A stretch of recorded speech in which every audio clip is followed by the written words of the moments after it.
မဟာဘီလီယံနာတထေးကြီးတယောက်နဲ့လက်ထပ်ခဲ့ရပေမဲ့မင်္ဂလာဦးညမှာတင်ပဲခါးတီးတဲ့အမှန်တရားနဲ့ရင်ဆိုင်ခဲ့ရပါတယ်။သူမကခင်မွန်းဖြစ်သူကိုဖတ်ဖို့ကြိုးစားတဲ့အခါမှာတော့တထေးကြီးကသူမကိုကရင်ပေါ်ကနေကန်ချပစ်လိုက်ပြီးကိုဘက်ကဆိုဖာပေါ်မှာပဲသွားအိတ်လို့အမိန့်ပေးခဲ့တာပါ။သူမလည်းဘာမှမတတ်နိုင်ပဲအလိုက်တင်လေးပဲဆိုဖာပေါ်မှာသွားလဲနေခဲ့ရရှာတယ်။ဒါပေမဲ့ညနေလာတဲ့အခါမှာတော့တစ်သက်လုံးအိတ်မပျော်တဲ့ယောဂခံစားနေရတဲ့တထေးကြီးကကရင်ပေါ်မှာလူးလိမ့်ပြီးဘလို့မှအိတ်လို့မရဖြစ်နေခဲ့ပါတယ်ထူးဆန်းဒါကသူမကိုဖတ်ထားမှသာသူကကောင်းကောင်းအိပ်ပျော်နိုင်တာပါနောက်ဆုံးတော့တထေးကြီးလည်းမနေနိုင်တော့ပဲဆိုပါစီလျှောက်သွားပြီးသူမဘေးမှာတေးသေးချာချာလေးဝင်လဲကဖတ်အိပ်လိုက်တော့မှပဲချက်ချင်းအိပ်ပျော်သွားပါတော့တယ်နောက်တနေ့မနက်မှာတော့သူမနိုးလာပြီးခင်မုန်းဖြစ်သူကသူမဘေးမှာရောက်ပြီးအိပ်ပျော်နေတာကိုတွေ့တော့အန်အော်ပြီးရှက်ကိုရှက်ကန်းနဲ့မျက်နှာလေးကိုလက်နဲ့အုပ်ထားမိတာပေါ့အဲ့ဒီအချိန်မှာပဲသူမရဲ့လှုပ်ရှားမှုကြောင့်တထေးကြီးပါနိုးလာခဲ့ပါတယ်တထေးကြီးလည်းအဆက်ပြေအောင်ဆိုဖာပေါ်ကနေအနက်တကြားထားပြီးတော့အမင်းကဘာလို့ငါရင်ခွင်ထဲရောက်နေရတာလဲဆိုပြီးအပြစ်တင်ဖို့စူးစမ်းပါသေးတယ်ဒီတော့မှမင်းကလေးကလည်းစိတ်တူတူနဲ့ထထိုင်ပြီးဒါကျမကမေးရမယ့်စကားရှင်လို့ပြန်ပြောလိုက်တာပေါ့တထေးကြ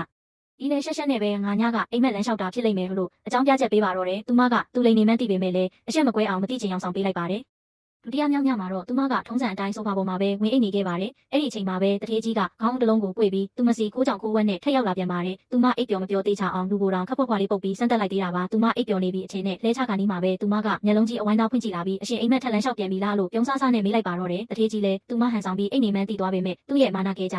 ဒီကသူမကိုလိုအပ်နေတယ်ဆိုတာကိုတော့အသေးခံလို့မဝင်ခံပါဘူးငါကဒီကောင်းအစ်စ်လေးကောင်းမကောင်းမင်းကိုစမ်းခိုင်းမလို့ပါလို့စွညင်းပါတော့တယ်သူမလည်းခေါင်းကိုယူပြီးဒါဆိုလဲကောင်းကောင်းကြီးစမ်းသက်ပေးရတာပေါ့လို့ပြောပြီးအိတ်လိုက်ပါတယ်တထေးကြီးတယောက်ကတင်ပေါ်ပြန်ရောက်ပေမဲ့အိတ်လို့မရပြန်တာကြောင့်ဆိုဖာစီပဲဒုတိယအကြိမ်ခိုးထွက်လာခဲ့ရပြန်ပါတယ်သူကသူမကိုဖတ်ပြီးနှစ်နှစ်ချိုက်ချိုက်အိတ်ပျော်သွားတဲ့အချိန်မှာတော့သူမကမျက်လုံးလေးပွင့်လာပြီးသူ့ကိုအချစ်တွေအပြည့်နဲ့စိုက်